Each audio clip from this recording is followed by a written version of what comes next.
You are now listening to the Insight Fantasy Sports Podcast.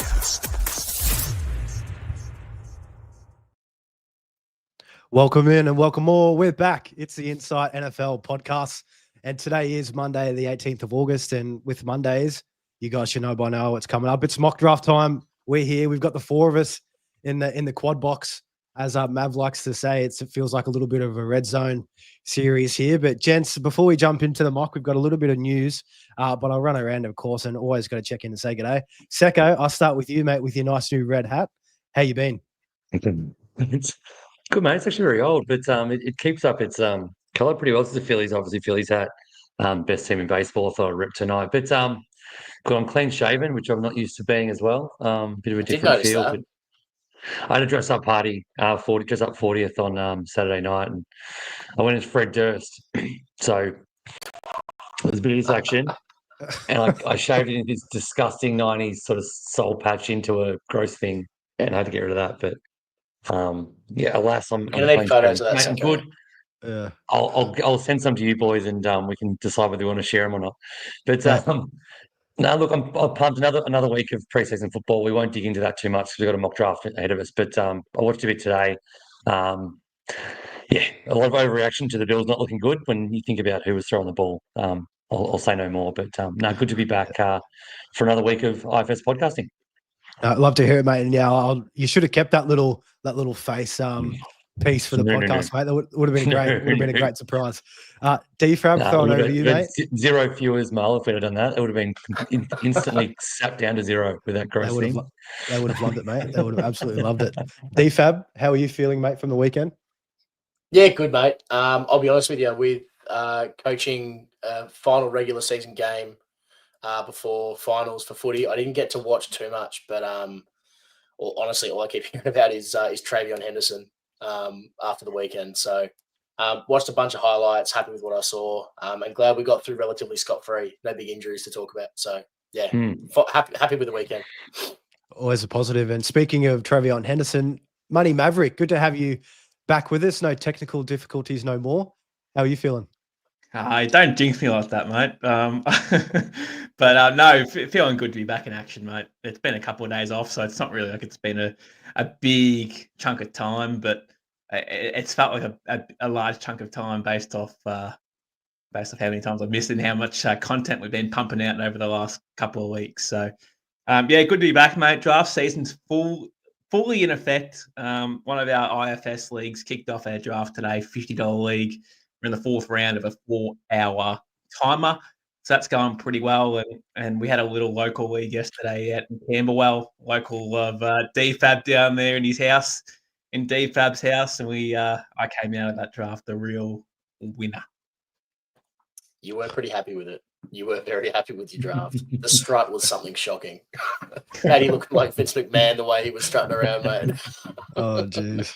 Yeah, you do wish your team was mine, so that's that's fair enough. But no, it was good. It was just good to get a draft. It was just good to get drafts happening and seeing teams form and really start getting into the swing of things with fantasy football. We're not far away now, but even just doing a draft just gets you a bit thirsty for it.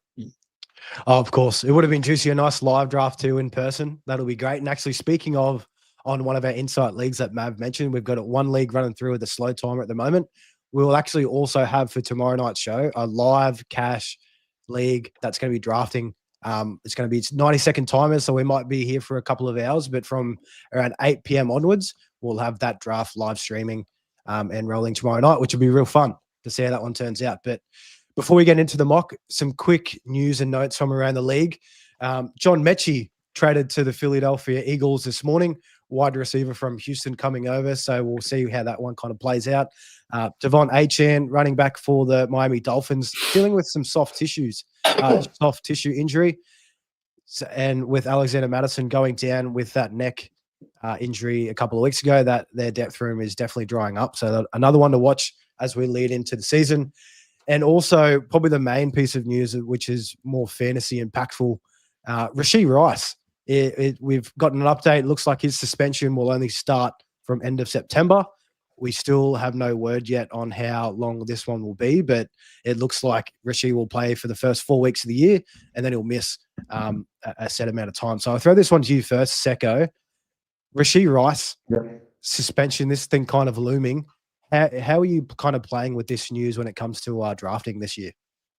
Yeah, it's thanks, Mel. It's really different from what we thought. I think everyone thought he'd be suspended from the start. You can sort of plan for it. If it's 4 weeks, you get by with no bye weeks to cover, and you've got your team, and you can sort of come in. Now he's going to play 4. And look, the NFL came out and said they wanted 10 plus as the suspension length, which is significant. So it's never been that big before for anything in this sort of space. And all that tells me is that I think 4 games is now off the table. It's probably going to be 6 to 8, with 10 being a possibility. So if that's the plays 4 and misses 8, there's a bye week in there, so he won't play to week 13. It's a big chunk of your fantasy season when you're going to need Rashee Rice, and you sort of hope if you draft him in the first half dozen rounds, I think you hope you get through to having a good record at round 12, or at least final still live, so you can capitalise. Because if not, you'd hate to hold him for 8 weeks or 9 weeks. It will end up being, and you're from 3 and 9, you can't make playoffs anyway. That'll make you really shitty with the pick. So for me, it's sort of like I'm going to stay away until I know the verdict. Which means I won't have him because I won't know till the season. Yeah, it's a tough one. NFL loves to make us wait for these kind of things. DFAB, what are your kind of thoughts on Rashee Rice as we head into the start of the season? Just quietly, if I'm in Dynasty, I'm trying to buy. People might get turned off a little bit by the length of the suspension. It's a bit unusual for a suspension for something like this to be longer than half a season. So there might be a couple of guys that are starting to worry about the ripples that they see in the water. So yeah, if it's Dynasty, I'm chasing him. But yeah, as Secko said, you kind of just have to either grit your teeth and bear it, and either reserve a spot on your bench for him if you do want to have him, and because he's going to be impactful when he plays. But yeah, I guess my initial thoughts are in terms of redraft impact. Kelce probably takes a dip in the beginning, just by virtue of the fact that when Rashee Rice was in at the beginning of last year, he was the entire offense, and Kelce's value kind of dropped through the floor. And it wasn't until Rashee Rice was gone that Kelce started performing again. So that's probably the only real immediate impact I see from it.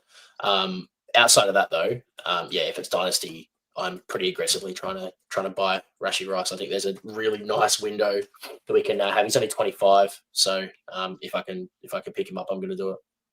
I love the call. You always got to look at potential buying opportunities for these players, and it might even serve better as soon as that suspension is announced, whether it's 8 weeks or whatever. As soon as that comes out, that might be when that iron's really hot to strike. And whip up a deal for Rashee Rice. And Maverick up there, mate, with this news kind of going through, anything from you on Rashee Rice, or even how do you feel about the John Mechie situation being traded to Philly? And does this kind of raise any concerns for their pass catchers? Not really too worried about Mechie. He's more of a depth piece. They've got their wide receivers stocked and loaded, ready to go. With Rashee Rice, for me, I've seen him drop in drafts astronomically over the last sort of few days, ever since that news got released. I've actually seen him in a league that's dropped into like round 8, round 9, which would mean he'd be your first or second bench option from there. Which, mate, that's insane, to be honest with you. So if you're going on your bench, for example, and you can insert him at the start of the year and in the playoffs, I'm in. Because now we know he's going to miss the middle of the year. That's fine. That's cool. No worries.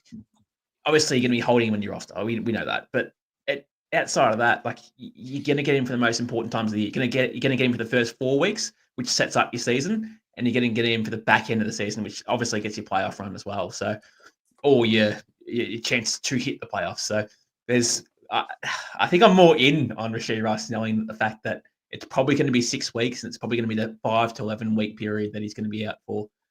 Anything more than that would be overs, to be honest with you. He won't get 10. That's never happened before and won't happen with this case. I think 6 is probably likely, and that's probably what will happen. And we'll just take him, Mav. Yeah. So what would, like, in a draft, like what, like top 76th round, top 72, or what are you thinking? Look, if you get him in the 8th, 9th, something around there, it's great value. Anything above that, you're probably asking too much, because he's now going to be a starter for your team. If you get him as your first bench option, I love it, man. I seriously do. Yeah, 100%. And I agree. He's never going to go that late. I mean, I just don't see a world where he just continues to fall like that. But if he does, yeah, 100%, I'm with you.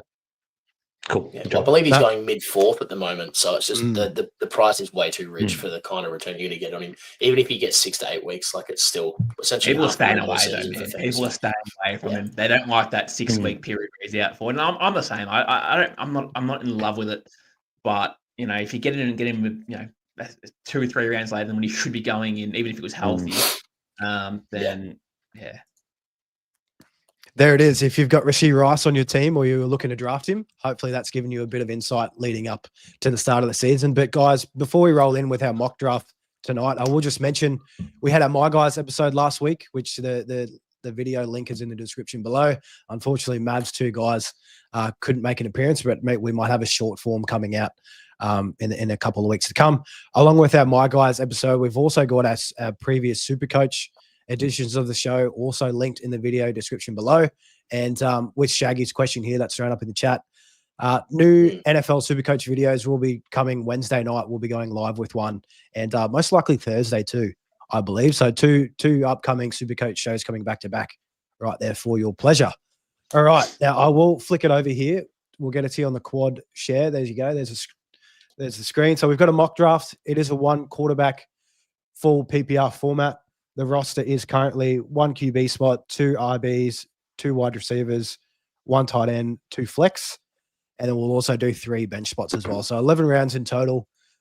Looking at it as it stands, I'm at the 1, Secko's at the 3, DFAB at the 5, and Money Mav is at the 6 spot.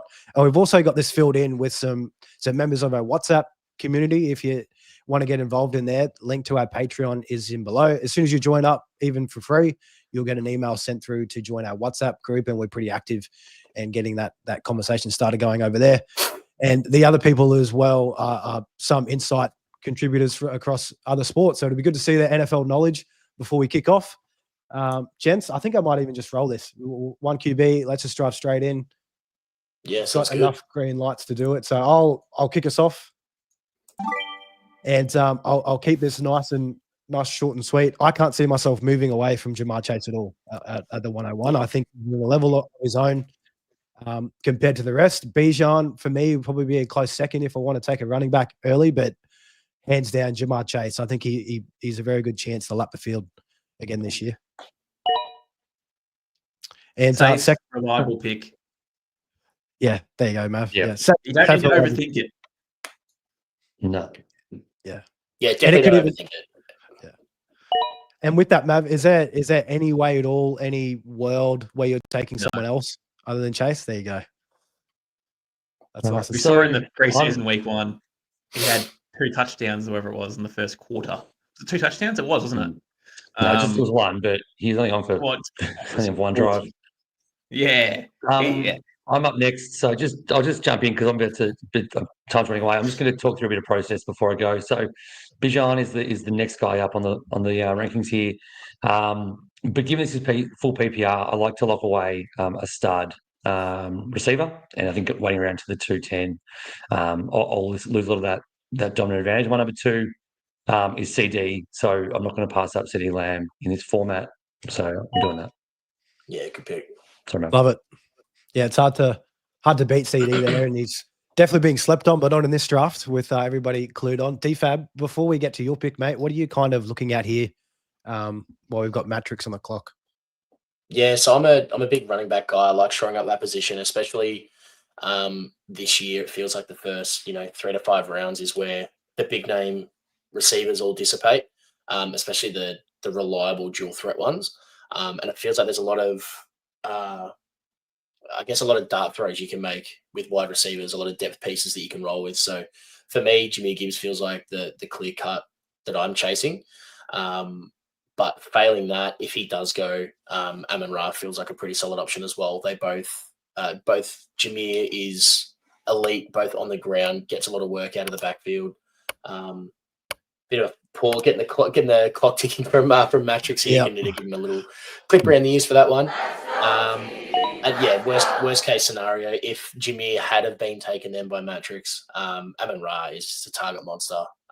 and he's a real superstar in PPR. But as I said, Jameer Gibbs is going to be the guy I take here. So even over Bijan, their Yeah. DFAB, you're more keen on Gibbs, Yeah, just especially the pass catching ability. Yeah, there's just for me, it's the ceiling is way too high with the pass catching ability and his ability to kind of breakaway run. I think I saw today that like Bijan, despite all his best qualities, his longest play is like 38 yards. He's great for volume, but I don't love him for that breakaway like game breaker speed or game breaker ability. So yeah, it's Jimmy. Love it. Absolutely love it. And roll into you, Mav, straight after DFAB. What are your thoughts here? It's simple, effective, and just the guy that should have gone, to be honest with you, probably pick 2 or 3 at the worst is Bijan. Yeah. So I'm going to take him here. I really do think this guy has the potential to be one or the RB1 this year based off volume alone. He's going to get a lot of dump offs. He's going to get a lot of work, volume, everything. He's going to be the offense, in my opinion. I think Penix is going to rely on him a lot more than what you expect. I think Penix is actually going to struggle, to be honest. I don't think he's going to be smooth sailing to start off with. And Bijan is just ready just to completely take this league apart. So, I don't understand a world where he doesn't go in 2, maybe even 3, to be honest. You love a layup there at pick 6, but Mav, I've got to ask, as the new Bijan owner of this mock, are you afraid of Kyle Pitts cutting into his targets this year? No, thank you. Thanks for asking. I just had to make sure because we're only going 11 rounds, so Kyle Pitts mightn't have made it into that equation for this mock, so I had to get it in early. Thanks for asking, though. No, I would have brought him up in the 11th as a fade, but anyway, you got in there with 3 minutes into the draft, so perfect. Had to do it. I gotta say though, I kind of like Kyle Pitts this year. I know there's a lot of shit talk about it, but I kind of like the opportunity that Kyle Pitts has this year, and I'm ready to get hurt again. Look, you're not alone, DFAB. As much as we love to joke about it, and even though it has been a joke the last few years, things are lining up. It's arguably probably the best quarterback or the most capable throwing quarterback that he has in Michael Penix. Like, say it for what it is. Penix is he was a rookie last year, only had a couple of games, but man, him throwing that ball, gee, you could go through a cow if he threw it straight on. So like that compared to the likes of Desmond Ridder, the washed up version that we had of Kirk Cousins last year. I mean, Penix, he could be the key we need to unlock Kyle Pitts. So it's going to be a good one to stay tuned. But that's enough Kyle Pitts talk. Well, we've had a. I don't know if it is, dude. I might have to pick him in the 5th. Just for now, just for a couple of rounds, just for the plot.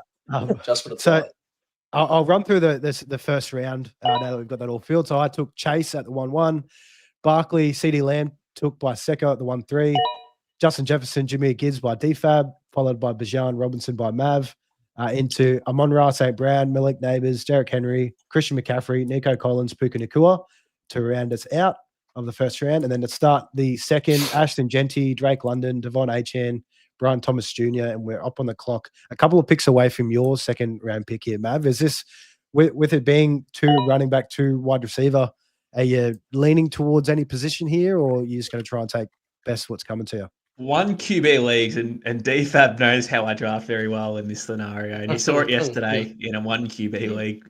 Firsthand, it's all about stacking up the RB position in this scenario. They're all harder to get. You're going to get 32 starting running backs in the competition. You're going to get 15, 16 of them that are going to be at least half decent. So at least stack that up. And there you go. Josh Jacobs and Bucky having both went. So I've got Bowers, AJ Brown, Josh Allen, Jonathan Taylor, and McConkey here on the clock. For me, this one's just Jonathan Taylor all day long. I did draft him yesterday, might add. There's no bias in it, but I do think Jonathan Taylor's in for a really big workload.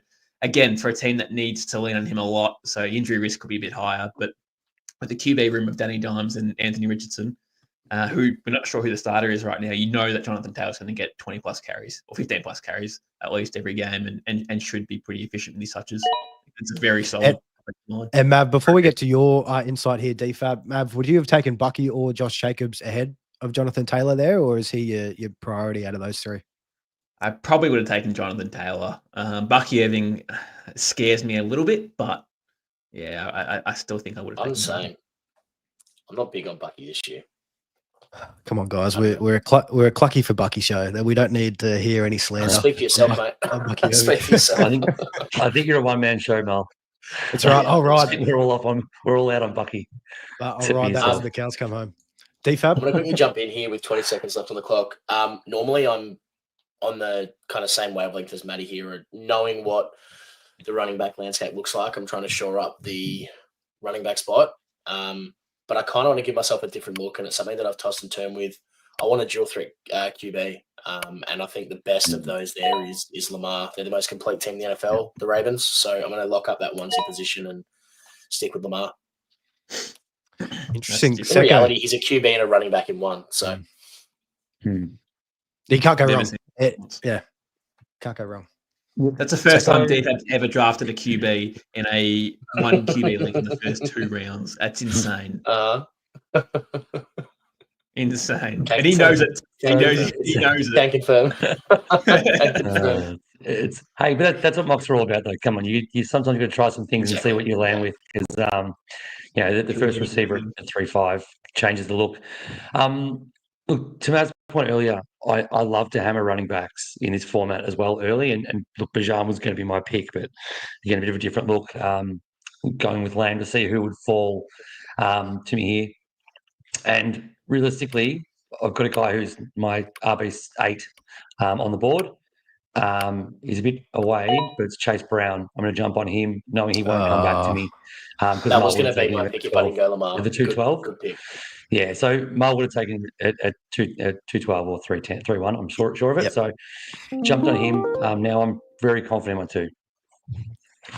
No, I love that one, Secko. As you can tell by my just sheer joy at that Chase Brown pick. Yeah, I love Chase Brown this year for sure. That's a massive value getting him there. Kyron would have been a close second for me. Thanks, Polly, for the snipe. But looking at this here, for this one here, I don't mind going tight end early if it's only one of those top 3 in George Kittle, Brock Bowers, and McBride. Looking at Bowers has kind of fallen this far, and that it's going to be another 20 odd picks until I'm back on the clock after these 2. I will lock up Brock Bowers as my first. He is my 101 overall for tight ends. And I just think the upgrades to the offense this year, even though it might take a couple of weeks just trying to find their footing, I think the upside case for Brock Bowers is much higher this year than it has been. And now looking at 3-1, following it up, I mean, I definitely want to go running back. It hurts being in this pinch because it's so long until I go next, but I'm just going to take my favorite option with the most upside out of this group. He is a rookie. He was DFAB's my guy. I will take Amarion Hampton. I just think out of the remaining guys, he's got the most upside there. Yeah, so I'm she was mine as well. 2 picks away. Music to my ears. Absolute music to my ears. I got your guy. You got my guy. It's 1-1. We'll hopefully see who you can take here, Secko. Hopefully it's one of DFAB's or Mavs guys as they come up. But what are you thinking here now that you're on the clock? Glad.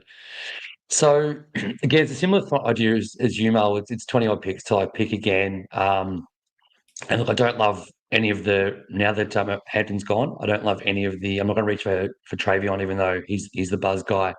I don't really want Josh Allen. I'm happy to wait on QB in this format. I don't think he's going to have an amazing year. Lamar would have been my guy if he was still here, but I think he streaks away the number 1 this year. But and looking at the rankings list there's I can go T. Higgins, but he's high on my list. But I've got Chase Brown. I don't really want to double up too much on there. I'm actually going to go with the guy who I've got as my tight end 1 above Brock Bowers, and it's Trey McBride. Love it.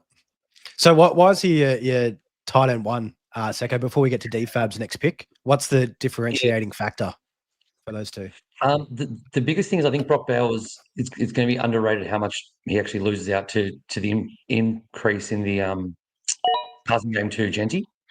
Last year they really didn't pass to their running backs hardly at all, and Genty didn't catch a lot of passes in college last year, but because he just kept running for massive runs. But in the year before, he had 60-odd catches in a college season.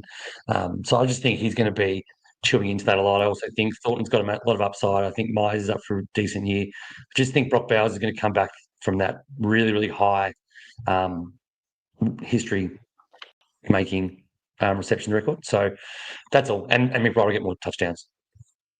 We hope. Yeah. We hope. Well, DFAB? Yep.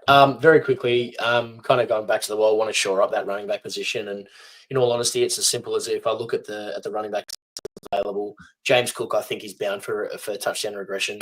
He's going to move backwards. Breece Hall is at a 50-50, and Alvin Kamara, I don't like the Saints. So Kenneth Walker's my next up, and I'm taking a gamble on him. I think he's bound for a massive year, and we know that when he's healthy, he tends to smash it. So. No, I love Ken Walker there. And how good would it be if we could guarantee that he'd be healthy for the full year? I mean, like you'd probably put him as a top 7 back. Honestly, I think I would if I could guarantee the health, but it's been so risky over the last couple of years. Mav, was Kenneth Walker on your board, or are you looking to go in a different position here? No, he wasn't on my board. I'm just going to put it out there how disgusting that pick was from Secko, not taking his Margo and Smith and Jigba. Yeah. Good shout out. Absolute it's gross. a great point. It's a great point, but he might fall to me. McBride wouldn't have. Well, mate, I've got an option here of Tyreek, Jigba, Higgins, and Garrett Wilson. I've got them all in the same tier at the moment. It all depends on who's probably the guy. So I'm going to have a look at a world where Smith and Jigba's on my team being the number 1 wide receiver. Something I usually do. I'm not really too big on Smith and Jigba this year, to be honest. Don't really know when I'm going to get a Sam Darnold or Seattle at this point, to be honest. So I would normally go either T. Higgins or Tyreek Hill in that scenario. Obviously, Tyreek Hill is a bit of a gamble, but Smith and Jigba's on my team, and we'll see what this squad looks like at the end of the day. All right, so just recapping here, we've all kind of mixed up our strats a little bit. Secko and I, we're kind of in line. We've got more of a balanced approach, 1 running back, 1 wide receiver, 1 tight end, and DFAB and Mav double tapping on their IBs early, and DFAB's got Lamar compared to Mav's JSN share. Tony Pollard, that's a good one there from Pistol. That might be a little bit of a reach, but hey, if you like your guys in your mock, maybe he's a big Tennessee guy. I think that's the key, and we've preached this since the beginning of our mock drafts. Like, you find a guy you like, you go after him. Doesn't matter. I did it on Sunday, did it yesterday with Amarian Hampton. I picked him in the 2nd round. There was no way I was going to risk getting pipped in the 3rd, like I did this round. Like, because even then, at the 3-1, still over his ADP. You just get you guys when you find someone that you like and you want to build around them. Don't wait. Just when you get the opportunity, take them. I think I took a Booker in the 4th as well. Like, you just get context. You guys. So 14 man league. In a 14-man league, yeah, that's an important caveat. But even then, like, you just take your guys when they're around. Oh man, a Booker in the 4th. I hope that doesn't happen in our Insight Creators League. That's coming up. But it was a 14-team league. So things were moving, and then you've got like 20 players go off the board between picks. So you kind of had to call your shot for the guys you want. But that's more so the message, right? It's just when you find guys that you want, you take them. Exactly right. You take them, you flag plant, and hopefully right into the sunset when the season's all done and over with these guys in. So we're looking at, as we're just about to close out the 3rd round, I'll recap it. I took Amarian Hampton at the 3-1, Secko, Trey McBride at the 3-3, DFAB, Kenneth Walker at the 3-5, and Josh Allen went at the 3-4. Mav took JSN at the 3-6, and I went Tony Pollard, T. Higgins, Marvin Harrison, James Daniels, James Cook, George Kittle as we close out the 3rd round. Now, gents, I've got to ask, out of all these draft picks so far, I mean, looking at it, and I'll throw one out here, is CMC a value at the 110? Like, just looking at it here, I probably would have taken him. I mean, massive. Yeah, he's probably up there around 1.6, 1.7, I'd say for me. So, yeah, Secko, I'll throw to you. What are you comfortable taking CMC? How early? Yeah, so I would take him ahead of everyone that was picked except for Chase, Lamb, Gibbs, and Bajan. So he'd be my 5th guy on that board. The 105. DFAB? Yeah, I took him at the 106 on yesterday in my home league. So, I think he is outside of Gibbs and Bijan. He's by far the best running back to have. And the only reason why he's not above those two is the health concerns. If we had a guarantee he was playing 15 games or more, I'm taking McCaffrey as the number one running back. So that's some good value. I know I've got a lot of McCaffrey shares heading into this year. So I mean, geez, if they hit, did you guys hear the stat a couple of years ago when he was healthy? It was like 50% of championship teams had CMC in their starting roster on sleeper, which is just like only him that could do it. And Mav, up to you now that you're on the fourth round. Before you went Mike Evans, Tyreek Hill, Garrett Wilson, Chuba Hubbard, Breece Hall, and Alvin Kamara. Now you're on the clock at the 4-7. I did just get sniped 3 times, just quietly. I was not hoping that was going to play out, but it is what it is. Now, there's 3 guys on this list currently at wide receiver that I'm pretty keen on. Well, would be keen on depending on situations, but McLaurin obviously is doing a holdout. Would have been keen with him if he was healthy. Devontae Adams, I'm pretty keen on, but again, we're not sure about the situation with the QB of Matthew Stafford. Massive concerns there at the moment. Then we've got DK Metcalf. So I'm going to take DK Metcalf. I know he's going to be a guarantee, a target machine in this offense, despite Aaron Rodgers looking all his balls. Yeah, I will take the target machine. So nice leaving Devontae into DFAB's lap like that. I was going to say, you could have done the best thing ever and just pinched Devontae right under it. So here's my thing. Here's my thing, though, right? With this injury cloud hanging over Matt Stafford, I have to cool off. And we've said multiple times, stay water, right? So, yes, if Matt Stafford's there and healthy, Devontae Adams, I'm nabbing him up and I'm absolutely thrilled about it.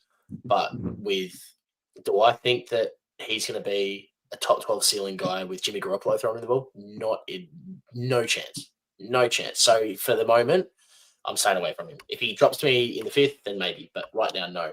So I'm going for my guy. He got paid in the offseason, Cortland Sutton.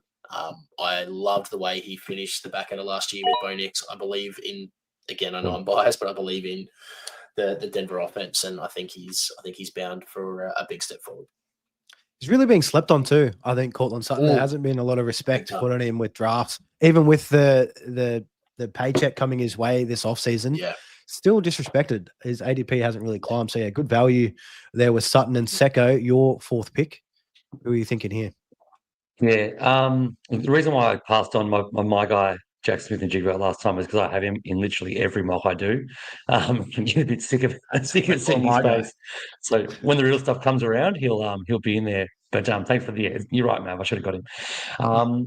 Having said that, now I've got my tight end, I can literally not worry about that and just hammer. I'm going to late QB, so hammer running backs and wide receivers. The running back list is pretty gross, except for the hot guy, Mav's boy. Travion end of the 4th. Yeah, nice. It seems like that's where he's going to go. PPR league, he's going to gobble up targets from Drake, and we saw if he just gets a bit of a half a step on a guy, he'll just plow through him, and he's got big chance of being a 50 catch guy even on limited snaps, and those 50 could easily go for 500. So I just think he has an upside galore, and he's going to be a good speculative pick in the 4th. Which is a slight reach, but not really when we come season time. I think that is where his ADP will end up within that 4th round. I mean, talk about an ADP riser. That one clip of him taking a kick return to the house in preseason week 1 has just like boosted his ADP by a good 2 or 3 rounds there. And even the touchdown this week, if you haven't seen it, like he just did what you do. Like he got to the D line and just sort of plowed his way through and just looked so easy doing it, and just sort of did a slight move, and he's got the goods. All he has to do is just tell Rabel to bench Ramondre, and he really should be going in the 3rd round. I mean, he'll fumble in week 1, and I think we'll be off to the races. That's Ramondre, that is. So. But now I'm on the clock to round out the 4th round. After Secko took Henderson, DJ Moore went. So looking at this here, I'm very similar spot, looking at running back and also wide receiver. In the running back, James Conner, David Montgomery, Isaiah Pacheco, RJ Harvey. They're probably the main 4, but I think James Conner, tried and true, at least to start the season, he'll be at his most healthiest point, being the near 30-year-old vet that he is. and they've got a really soft schedule, Arizona Cardinals straight at the gate. And looking at my second pick here, I'm going to look at wide receiver, and I've been taking this guy a whole heap lately in a lot of mocks that I've been running for the live draft that we're kicking off tomorrow. It's Jamison Williams. I know it's probably a little bit high compared to where his current ADP is, but everything's just shaping up. Really love the drumbeat that's been continuing with new offensive coordinator John Morton at the Detroit Lions. And yeah, I think Williams, if he's calling it a breakout, I think he had a breakout last year. So if he can take a level up above on that, I'll be really happy here at the 5-1. Secko, leading into you for the 5th pick coming up here, mate, then followed by DFAB and Mav. You eyeing any position in particular, or what are you looking at? No, I'm pretty fluid. I mean, I had J-Mo was the top of my queue, so it's like you're like you looked at my screen. Good nab. I would have got him at the 5-3. So you poached me again. That's great. And Jalen Hurts was my only other pick. So there we go. I did say I was going to wait on quarterback, but Hurts fell again and again. So actually, Jalen Hurts is my second pick in a 4-point QB league. So it would have been great value in the 5th. Now I'm sort of in a spot where I've only got one receiver, but like Mav said, I don't like the receivers there. I think there's better receivers later, except for one. I love 2 guys. I love George Pickens this year. So I'm going to have a lot of George Pickens, but it's not when I have CeeDee Lamb on the same team. It's a red flag. So you good little call out if you're looking at your board. Make sure you just want to keep an eye. You can do it, absolutely, but you want to keep an eye out. You haven't got too many of the same team guys. So yeah, Lamb and Pickens is not a combination I want in the first 5 rounds. What I do want, though, is to secure a massive upside rookie again to go with Henderson, and I'm going to Teteroa. And speaking of that, I was just about to pick on that too, DFAB. Yeah, before you locked it in, Cameron Brown he's looking outside your window, mate. If you got a creep in that curtain, is he the one? He's the one out the window. All right. Yeah. No, it's a great call, Cam. Well done. It's just one of those things. I'm not going to get him at the 6'10", and look, I'm getting him. A lot of my builds are Jackson Smith and Jr. in the 3rd and McMillan in the 5th. I just can't stop myself doing it. So if he's there in the 5th, I jump on it. Love it. DFAB. Very quickly, I got to say, with being the Chase owner, Mull, I really thought you'd use that opportunity to get that stack and bring in Joe Burrow. So interesting, you've opted to go and shore up those skill positions, because obviously we know how massive the Chase Burrow stack is. It is juicy. Look, for me, I'm honestly just taking best player available here. So I'm going to take my boy and take the risk, and I'm going to go Devontae Adams. So I know that I said it before my last pick that if he was there for me in the 5th, I'd take him. We know how much I love Devontae Adams. It's just the risk of Stafford. I'm taking that gamble there. Someone that I think that could be top 12 with Stafford there in the 5th is a steal. And taking him around after of the round that you were looking at, considering it, even better. Mav, mate, back to you for your 5th round pick. Yeah, it's a bit of a hard one. Like I'm pretty high on RJ Harvey, but I'm not too high that I'm going to take him at this pick. So I'm probably looking at wide receiver. McLaurin, obviously, we've spoken about him before, and I spoke about him before. Rashee Rice, again, we spoke about him at the top of the show. So those guys are probably not in contention for me at that stage. Devonta Smith is actually a guy that I'm really high on here. In offense, should be able to, I guess, have more of a challenge in 2025, 2026. And he's really featured in their offense. Once that ball goes in the air, it either goes to him or AJ Brown. It's very similar to a Jamar Chase, T. Higgins. Obviously, that's on crack. This one's not. But it's a very high-powered offense that can obviously feature so many players, offensive players, and make them relevant in this offense. So, he's got true big game upside too. I love that. Yeah, Mav, nearly 3-round gap between him and AJ Brown, just about. And I think that's probably a good talking point too, because I know a lot of people they want to try and fade away from the team's second wide receiver, but in an offense like that, let's not forget Devonta was a top 10 pick in the NFL draft when he came out. This guy is absolutely legit, along with T. Higgins, George Pickens, who goes in next. Don't be afraid. I guess, to take those number 2 wide receivers on your team, because like in offenses that are high powered and that those wide receivers are got skill coming out of their ears, it's still worth to grab those guys. Don't be afraid of those talented wide receivers. Following that, yeah, George Pickens, TJ Hawkinson. And I'll go to you, DFAB, just on the Joe Burrow. Honestly, that one did slip through the cracks a little bit looking at Joe Burrow, Jamar Chase, but I guess I'm just so high on the late round QBs this year. Yeah. I just think that value is just so infatuated. But man, yeah, that would have been. It definitely does look good on paper having that Joe Burrow and Jamar Chase stack. But DFAB on that, because you've got Lamar. Are you is that in the back of your head now? Like, are you thinking maybe Mark Andrews down the line, maybe Zay Flowers? He's in my queue. He's in my queue. So Bateman. I don't particularly love the wide receivers at the Ravens. We've seen in the last couple of years they dish it a lot. They share the load a lot out wide. It's not as if they're not the team that's gonna they're not the team that's going to hyper target a wide receiver. They have done that a lot though with Mark Andrews in the past. So if there was ever someone to target, it was Mark Andrews, and it was going to be either Devontae or Mark Andrews. And I kind of weighed up his ADP being 74th, 75th overall on the ADP list, looking at what's out there. Now Hawkinson's gone, Kittle had already been taken. From the guys that need to pick tight ends between my 2 turns, kind of took the gamble, hoping that Mark Andrews gets back to me.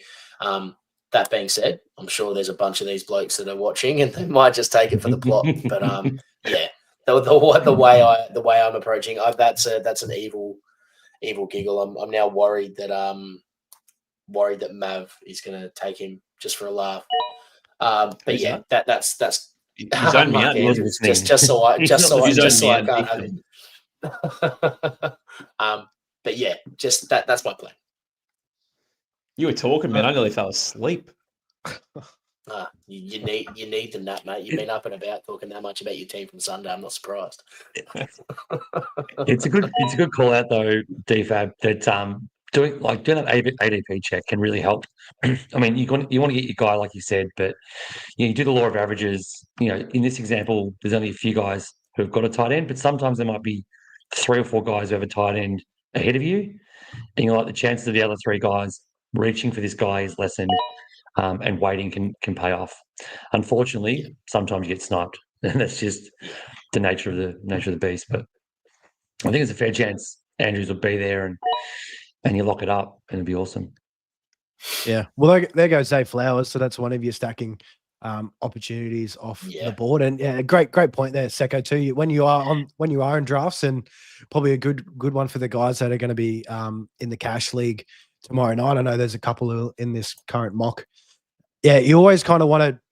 I like to try and project the next couple of rounds to see how they're kind of going to fall out. Yeah, the guys behind you, if they're missing skill position players, if they don't have a quarterback, you can kind of, have an educated guess on how the rest is going to fall out. And yeah, I like to kind of have in order. Okay, if I take this guy here, looking at ADPs, I can take another guy that I'm keen on. That's 10 draft picks later than where my next draft pick is projected to be. So yeah, it's always good to stay vigilant, stay active and looking around. Don't just fall asleep and come back to life when you're on the clock. You just shoot yourself in the foot with that regard. But speaking of falling asleep while you're on the clock, Mav, mate, you're up here at the 6th. What are you looking at here? Get the man a coffee. Yes, fucking DFAB was talking again. Look, RJ Harvey was probably the guy that I was looking at, got sniped. Probably no real surprise on that, so fair enough. Wasn't expecting him to come back. If he did, perfect. Caleb Johnson's actually a guy that I've really been a bit down on in the last couple of few days, especially in his now playing behind Kenny Gainwell. I don't really look into that too much, but that's a concern in every aspect of fantasy football at the moment. So I'm going to look at receiver here. Rashee Rice is still there, so that's obviously still, we're in round 6 and he's still available. So we're still a couple of rounds off him being a true steal. So I'm going to take Xavier Worthy with this pick with a possible true breakout season in year 2. Does it happen? Could. But it's definitely looking like it's probably more likely than not. I feel like his ADP's kind of dropped a little bit too. Xavier Worthy, I swear he was going around like Devonta Smith and George Pickens in that kind of range. So maybe that Rashee Rice, maybe people are hopeful that Rashee Rice won't be getting suspended. So guys, definitely keep in mind that all accounts is looking like it will happen. But yeah, so Xavier Worthy there for Mav at the 6th. DFAB got his stack at Mark Andrews. Don't That need a was word on it. It's easy. Yeah, pretty clear cut. Love it. And back to Secko for his 6th round pick. Yeah, it's in a weird spot of the draft where there's sort of a lot of guys I like who I'd have to sort of potentially reach on to get to in this space. So I mean, there's a lot of the guys at the top of the rankings I don't love. So I'm just trying to think. I've got 22 seconds. How deep I want to go for some of this, or if I want to just take one and hope someone's going to come back to me. Look, I'm going to take a bit of a strange one. Someone I've never taken before. In this, I'm going to go with David Montgomery, and I'm doing that because of the upside he can get if he gets a bit of a run for himself. Now, I'm not projecting injuries or anything like that, but just shoring up a safe guy who can also have a standalone value. It's sort of like that boring pick later in the end of the 6th that sometimes you just need to do to have a bit more. Because I've got a lot of young hotness upside. I need a bit of a stodgy old dude to lock me in for some safety. You can never have enough running backs, I think, when it comes to redraft. The amount of times that they get injured throughout the year and you're coming up to finals and all you need is a running back, definitely can't go wrong. I've got 2 picks here to close out the 6th and start the 7th. Easy one for me. I will take Caleb Johnson here. I think that value at back end of the 6th. I'm not too worried about Kenny Gainwell and how this is kind of starting in the preseason. I think come by at least week 3, Caleb Johnson will start to see most of the work compared to Jalen Warren. So I'm projecting for an early takeover for him. And looking at other positions on the clock and what players are kind of around there, I've got tight end sorted. Don't need to worry about that. I'm probably going to dip into the wide receiver while there's still a couple of guys with some good opportunity. And that'll be Roma Dunze for me. I'm not too worried about the Caleb Williams poor practice outings just yet. Hopefully he comes good in the next couple of weeks. But Roma Dunze, just going to cut you off there very quickly. Secko, you're on auto draft, mate. Oh, it's got you anyway. That's all right. You're on auto draft. Anyway. Just a flag. Luckily, you got your guy. Luckily, I put my boy right to the top of the list. Now's the time. I was convinced Mull was going to take Ibuka then. Everything he was saying, he just took Johnson to get the 7th round title on Ibuka. I was like, oh, he's gone, damn. But no, I got to share my guy around. Got to share him around. Good point. Easy pick for me here. There's no one else on that wide receiver list I wanted. He's going to be in my flex all year in this team. If this team played out. Yeah, no, that's fair. For me, this is a really easy one, and I think he's been slept on in a lot of spots. So Jalen Warren is my pick. So funnily enough, obviously Caleb Johnson went 5 picks prior. Jalen Warren is at least the way he's been played so far in the preseason, everything suggests he's the running back one. And I think the way Aaron Rodgers likes to just kind of run his own show, I think Jalen Warren's skill set is much better suited to the way Aaron Rodgers likes to play. I think he's going to be out there a lot, and I think his upside's really high. So I think him in the 7th is an absolute steal. A-Rod, he loves a check down. That's for sure. He loves a check down. Just look at Breece Hall's numbers when A-Rod was on the center. Like, it was 120 targets or something. Like, it's upsides there. Great shout. Mav? Look, I'm probably needing a backup running back. I've taken 2 in the first 2 rounds. Probably need one there. Brian Robinson, I'm a bit down on now. They're shopping him around. So that's a bit of a concern at his end. Tyrone Tracy and Scatterbo have got very similar ADPs. Very well could split the work. And that leaves me with Travis Etienne. Quinton Johnson's not really my radar. So I will take Travis Etienne in the hopes, we're in the 7th round here, but in the hopes that he regains some sort of love with football again and decides he wants to start playing competitively, not some playground bullshit that he's been putting up over the last 12 months. And hopefully he comes back and dominates fantasy football again like we know he can. because, RB17 and the RB3 and the RB36 last year is not Travis Etienne.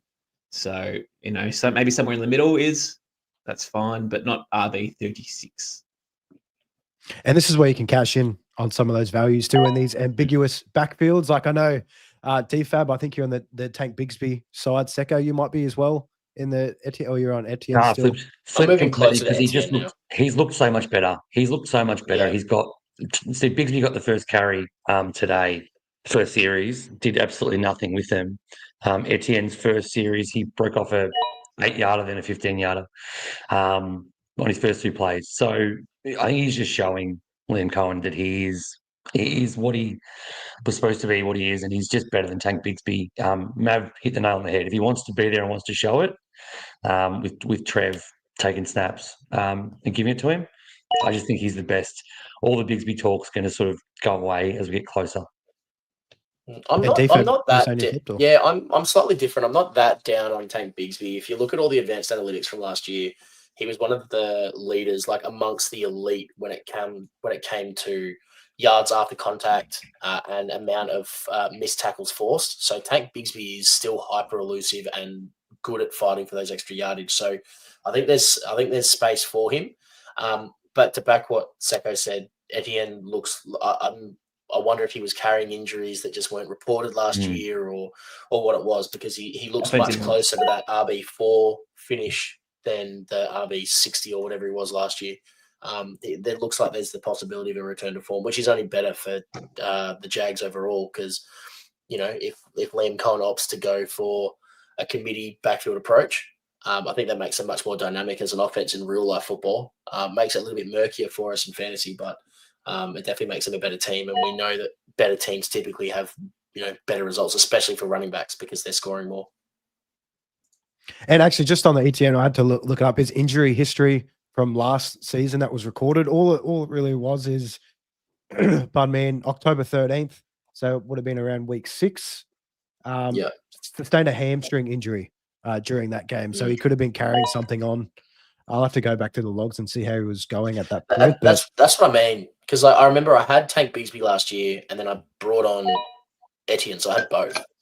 And it was that balancing act of trying to work out what, and it was super, super front of mind for me and the way I went about things last year. And there wasn't that much. He wasn't coming in questionable to games. He wasn't held out or anything like that. It was presented as if he was healthy and just out of form. But the drastic drop off, and now looking like he's got that explosion back, it just leads me to believe there was something that just wasn't being reported, which happens. We know that there's gamesmanship that happens, gamesmanship things that happen with the coaches and the beat writers and stuff like that in the States.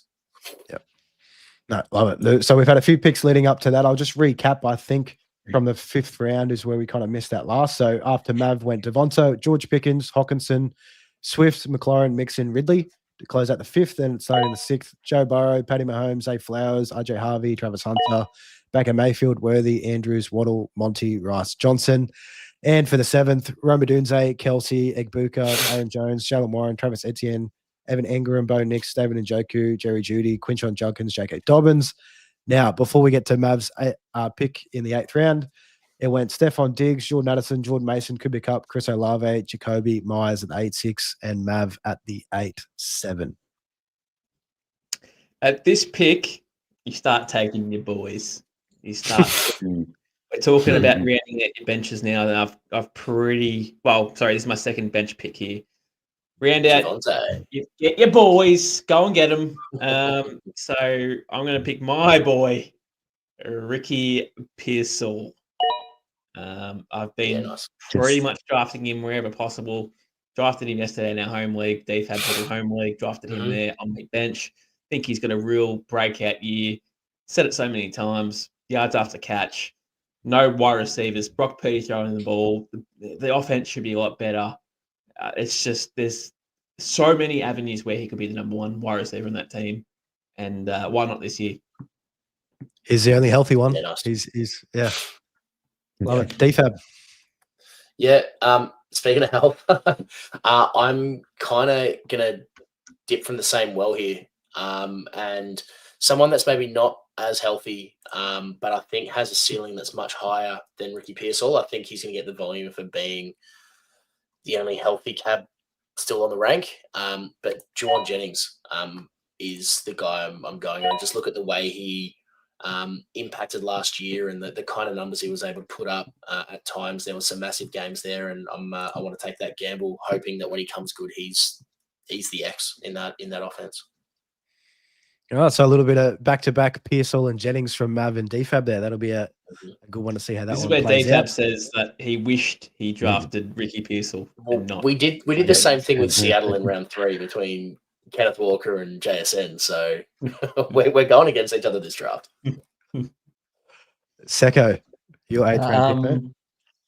Yeah, so my only two I had queued up were Pearsall and Golden. So I'm copying it a bit tonight, but that's okay. It happens. Kind of wish I'd have waited on tight end now because Tyler Warren's sitting there looking at me with his happy eyes. I'm going to go with Tyrone Tracy. Now, this is a bit of a bold call, but he's completely taken over the backfield there. I think he's a sneaky chance. I had him last year in quite a few places, and so I watched him very closely. And he was a converted wide receiver. He's the kind of guy in a PPR. Russell Wilson, also a bit of a dump-off dude, dump-off and moonballs. So Tracy could be the guy who has a sneaky upside for a lot of catches, especially if Scatterbo's out for a bit and doesn't pick it up as a rookie. So, yeah, bit of a different pick, but I'm actually quite high on Tyrone. Yeah, I think I've actually come around too on the Tyrone Tracy versus Scatterbo. Like if Scatterbo has been injured for the last couple of weeks, yeah, and by all accounts, if a rookie, if they're not getting those reps early on, it's going to definitely stunt their production in the first year. So yeah, I love it. Secko, good value. He was on the board for me, which is even better. Looking at this spot here, the 8-12, I'm definitely going to take a quarterback here. And in terms of ADP, I probably could wait until that, but I want to skip the line and take my guy Drake May here at the back end of the 8th.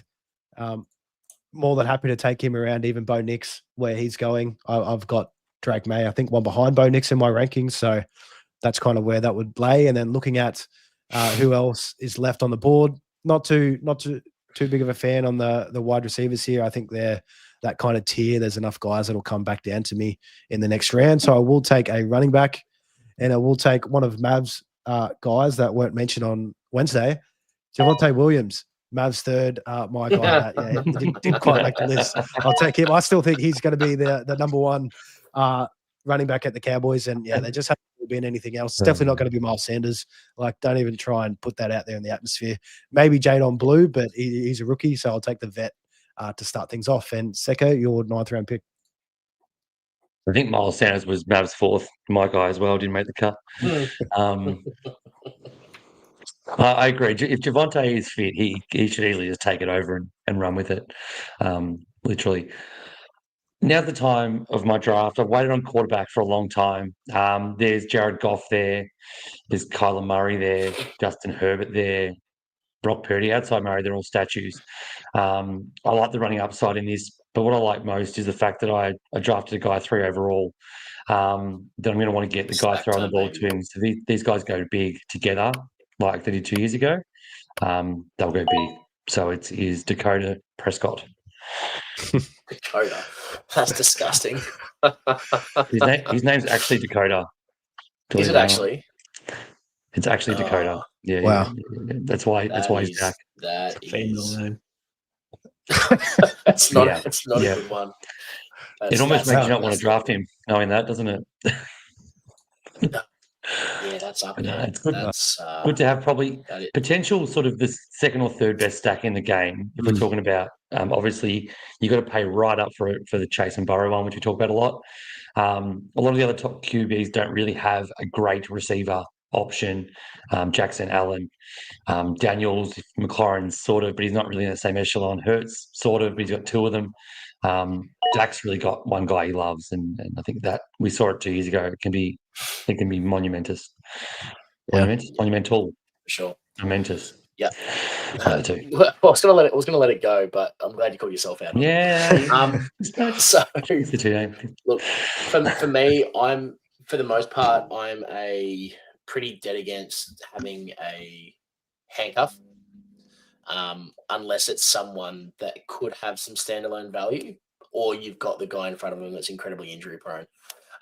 And as much as I think he's going to be hyper impactful, Ken Walker, when he's in, is great, but does have a habit of falling out.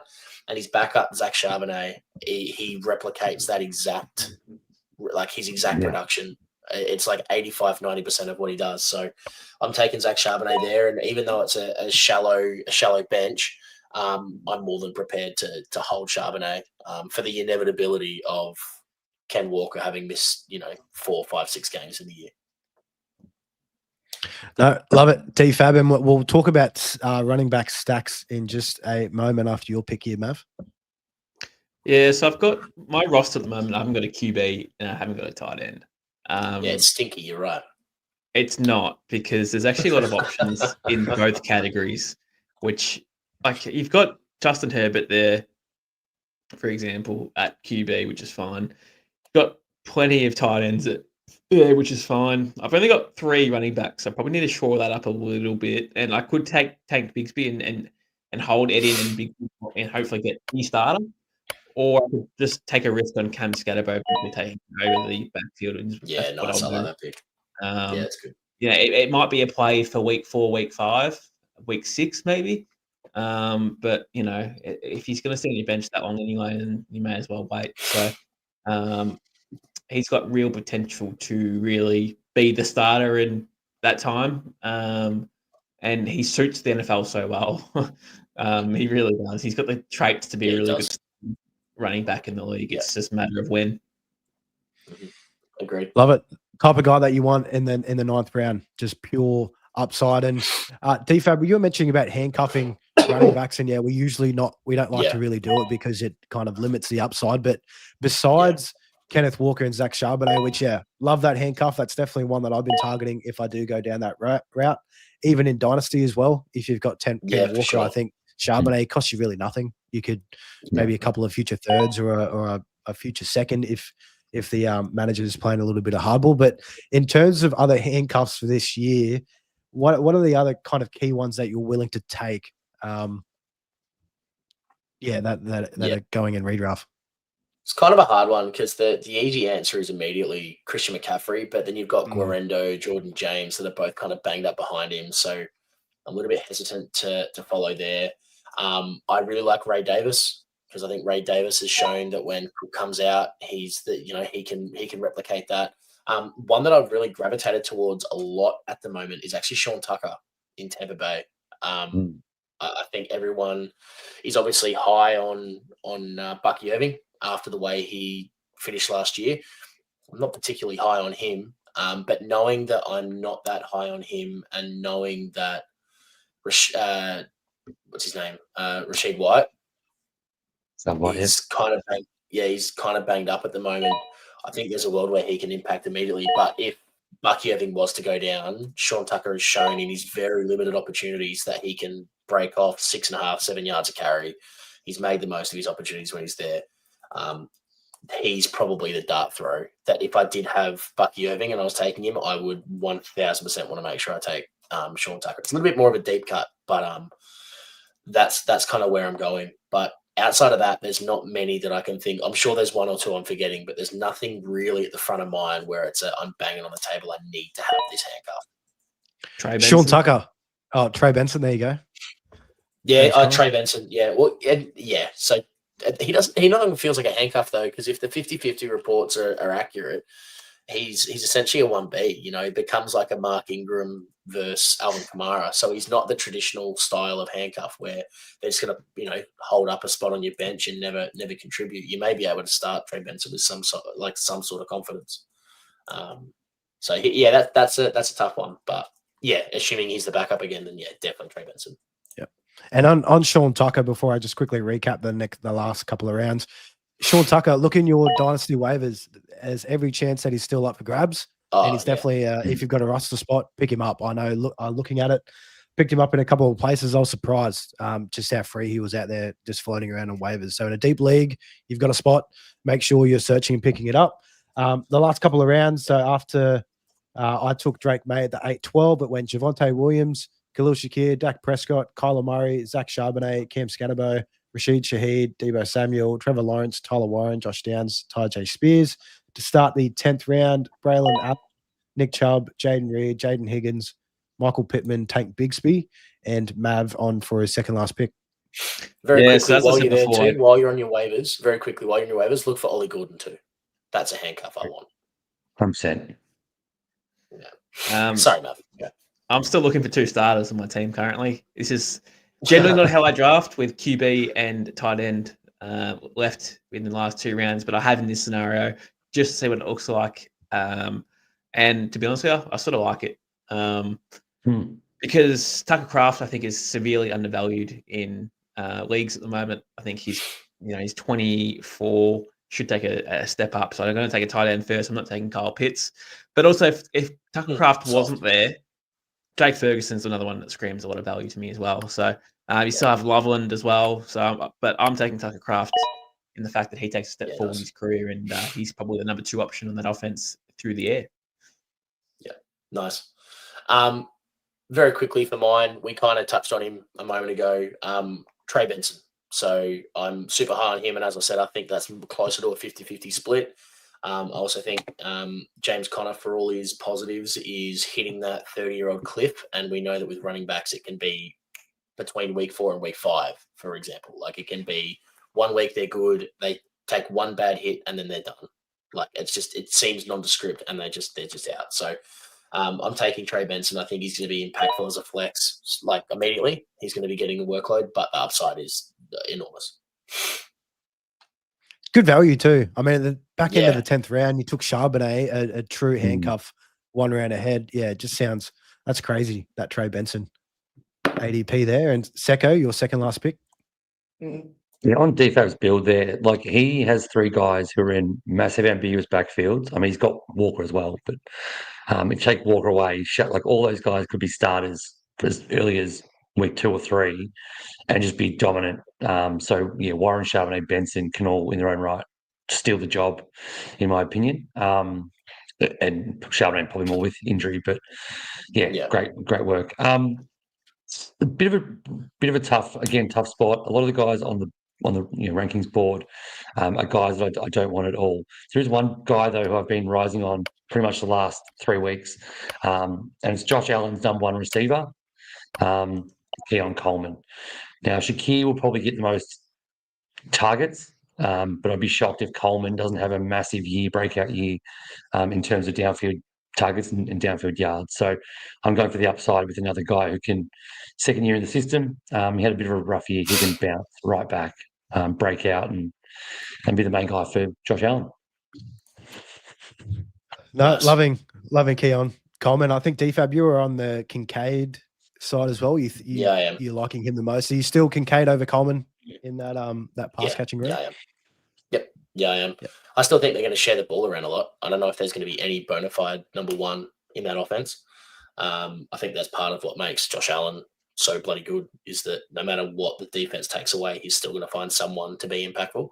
But yeah, if I had to take anyone, I'm probably taking Kincaid over Coleman. But I can see the ceiling for Coleman, so it's worth the gamble, especially in the 10. Yep. Excellent. And my final picks here, rounding out the 10th and starting the 11th. Looking at my squad, I'd like to go with a veteran running back who I think will see some good opportunities early, just in case Hampton or Johnson has a bit of a slower start. With that being said, I will be taking Jerome Ford. I know it's still a bit of a question mark with the Quinshon Judkins situation coming on. He was not being officially charged or something like that was the last thing that I saw, but you'd think that the NFL will definitely still be handing him a suspension when the time comes. So I think Jerome Ford, he'll slot in early and hopefully see some good starting opportunities. And for my last pick, I'll take another old guy. Actually, same thing. If Rome-Odunze or Jameson Williams, they have a little bit of a slower start, I want a trusty vet. And I think this guy or these older vets, their best time of the season is at the start when they're healthy. They haven't been smacked around a lot. That's Keenan Allen. I think he's going to provide some really good production to start at the gate. And by all accounts, it looks like that Herbert connection just is taking off where they've left off when he was last year in 2023. So I'll take Keenan to close out my picks there. I will recap the 10th round before we get to Secko's last pick. Braylon Allen, Nick Chubb, Jaden Reed, Jaden Higgins, Michael Pittman, take Bigsby, Tucker Craft for Mav, Trey Benson for DFAB, Najee, Keon Coleman for Secko, Darnell Mooney, and then Jerome Ford for myself, and Keenan Allen to start the 11th. And Secko, your last pick here, mate, is it just shooting for the absolute stars, or what are you looking at? Stars and stars. I'll wait till Polly has a crack, because if this guy gets stolen, I'm just going to end stream right now. Literally, I'm going to press end stream and walk off and crack the shits. There's no way. Look, I'm tossing up Cole Pitts. Don't pick Cole Pitts, Polly. Whatever you do, I need my backup tight end. Oh, good, Jaden Blue. Never even in calculations. So this guy's in mass. It's been my calculations for weeks and weeks and weeks and weeks and weeks. And a news story came out today that the only guy he's competing with for any real touches is being actively traded by his team. This guy is the guy I want in the last round of every single draft. I might have to go a bit earlier. He's going to start to get some steam. He's a real league-winning upside. He's Bucky Irving from last year, who you can get later. It's Ja'Cory Krosky-Merritt. Now, this guy could seriously be starting running back for Jaden Daniels' team. He's better than Brian Robinson. He'll get the same opportunities Brian Robinson had last year and do a lot more with it. Austin Eckler, we saw him. He came good at the end, but he's another year older. Great fantasy guy, but this guy's going to be, or has the upside to be, a legitimate RB2 minimum for the majority of the season, especially if Brian Robinson gets the arse. If he does, this guy will obviously go up to the 7th or 8th round, but for now, he's a booming value for me, and I want to get him every draft the last couple of rounds. Yeah, great option. And also, round 4. Round 4, he's in my queue. and a great one to check too as well. We're talking about dynasty waivers. Ja'Cory Krosky-Merritt could very well be on some dynasty waivers out there. And with that new news of B-Rob potentially being out the front door, it's one that you've got to add in speculatively there. DFAB, your last pick here, mate. I've been snaked by auto draft. That is a stitch up and a half.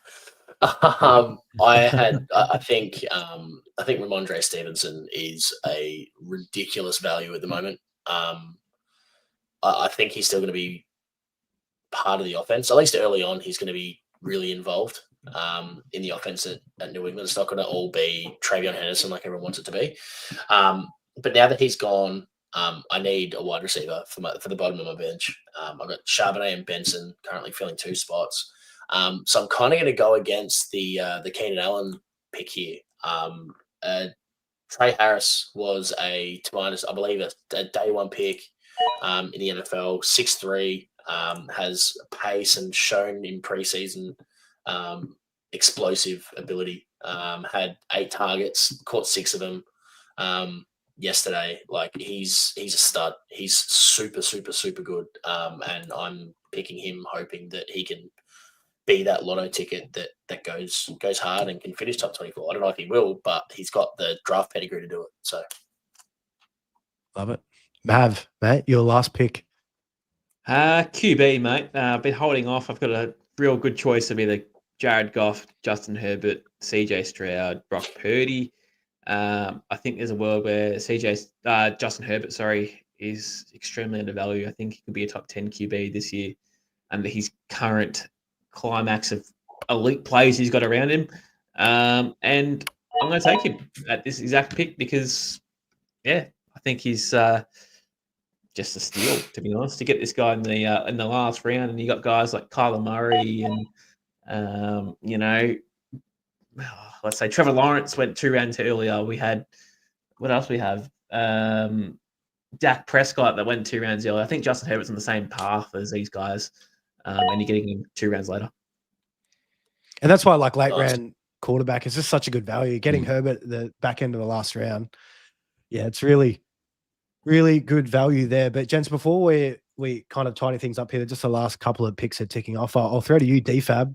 I know last mock I your favorite pick of your squad. What was your least favorite? It could be you wanted a guy one beforehand that would have just fit your roster really well, or wish that you would have taken somebody else.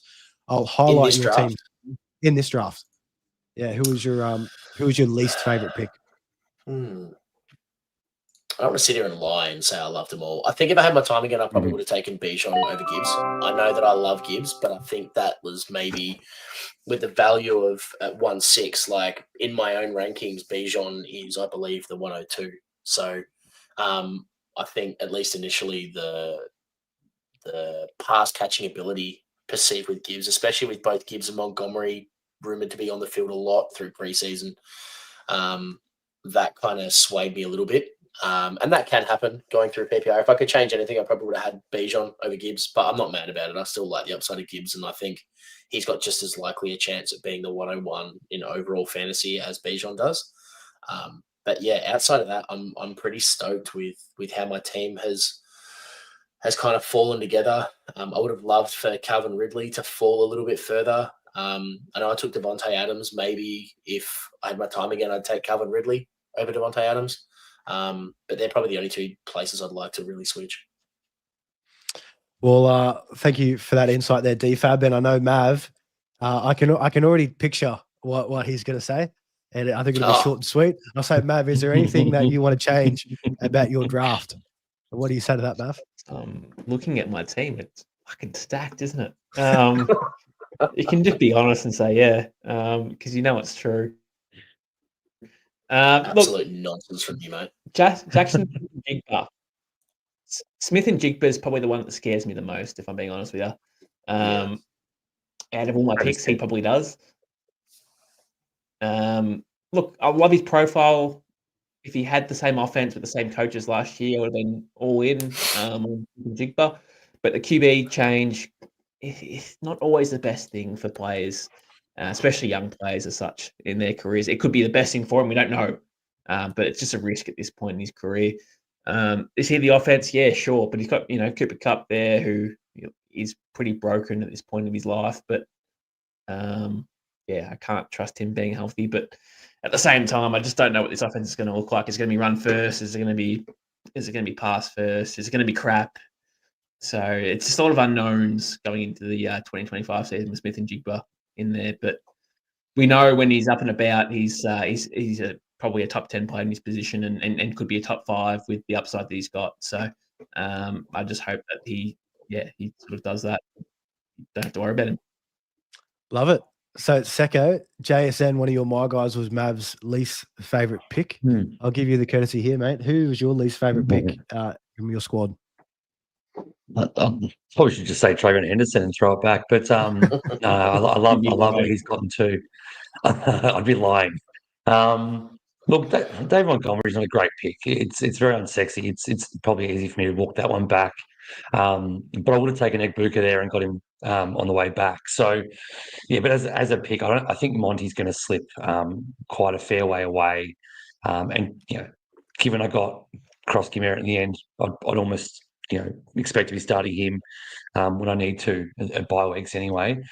But yeah, look, I think Monty, the value's there into the 6, but he's not a great pick. If I had my time again, I don't like Aaron Jones. I might have taken Jalen Warren or Etienne in hindsight.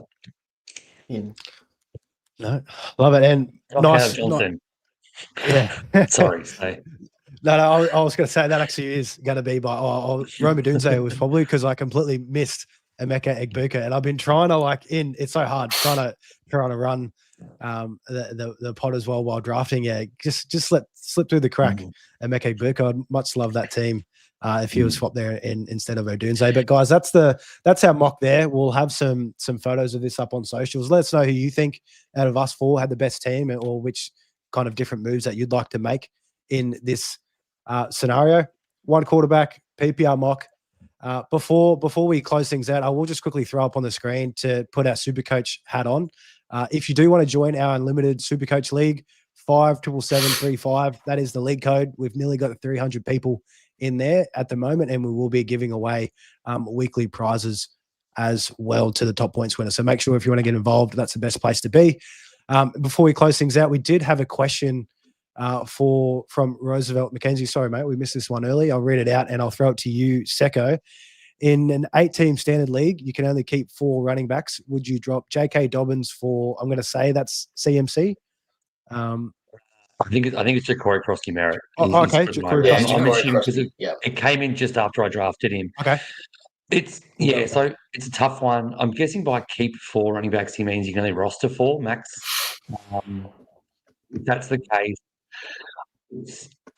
I would, in a heartbeat. I really don't think JK is going to do a lot, but it's a tough one to do. He's not someone you can rely on as he's only got 4 to go. Obviously, it's 8 teams.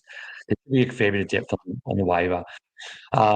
So I would do it, but I probably wouldn't advise everyone to do it because Don could very well be a big part. In my rankings, Crosby-Merritt's way up higher than anyone else would ever have him because I project Robinson to be gone. Until we know Robinson's gone, I probably wouldn't make any moves. Brazil, hold fat with what you got. Love it. And guys, with that being said, that is our mock draft for tonight. We will be back tomorrow at 7:30 start. I think maybe a little bit later tomorrow night with our live cash league drafting. I'll be involved in that. I don't think anybody else of us has a team in that one, so it'll be good to kind of see and get someone's thoughts on kind of how they're seeing the lay of the land. But guys, closing thoughts, Mav. You're bobbing your head, vibing out there. Any closing thoughts there, mate, before we head into tomorrow night's show? No, but it would be good to see. I'll begin tomorrow night just to, I suppose, look and observe of a live draft, which hasn't been my my trend over the last few weeks. I've always been involved in them, so it'd be good to be on the other end of it. So keen to see who takes who and who reaches on who, and see where everyone. It's a serious draft and a mock draft. You can't test anything. This is the real thing. So be good to see where everyone's sort of valuing plays at the moment, and go from there. Really, I can't wait to see you roast my picks live, Mav. That'll be you're in trouble. I just can't wait for that. DFAB, closing thoughts, mate. Oh, I'm just excited, mate. We're 3 weeks away from the 17 days, I believe. 17 days, even better, mate. Yeah. I'm it's close. So I'm just praying that everyone gets through preseason unscathed. We seem to see there's always a couple of injuries, so touch wood. Hopefully it doesn't happen. Just keen for the season to start. It's been a long off season, and it's going to be fun by the time it's here. Yeah. And Secko, before you close us out, mate, we will be back, guys, for those looking for SuperCoach content. Wednesdays and Thursday this week, we'll be pumping out SuperCoach. So make sure that you'll stick around. Stay tuned. Follow us on socials. All of our pins are in our little captions there under our faces. At Mullin_FF for myself, at IFS Maverick for Mav, at DFAB Insight for DFAB, and Secko is at Secko_IFS. Secko, closing thoughts, mate, before we get out of here. That was awesome. It's a bit of a different build there for me, which I was happy to get McBride there. It changes it up, so I'll review that. But if anyone takes anything from my team, it's an upside. It's a youth and upside sort of shoot. So I think this is the year where I think the last 2 years have paved the way for us to realise that rookies are more likely going to hit if they've got that draft pedigree and they look good in preseason. So I'm not scared this year to go young. If you've got plenty of them, if one fails, chances are the other guy's going to get there. So that's my only takeaway from the draft. As for other things, week 3 preseason is nothing usually. Except for Caleb Williams. He'll be out there again. He gets rolled out every game, apparently.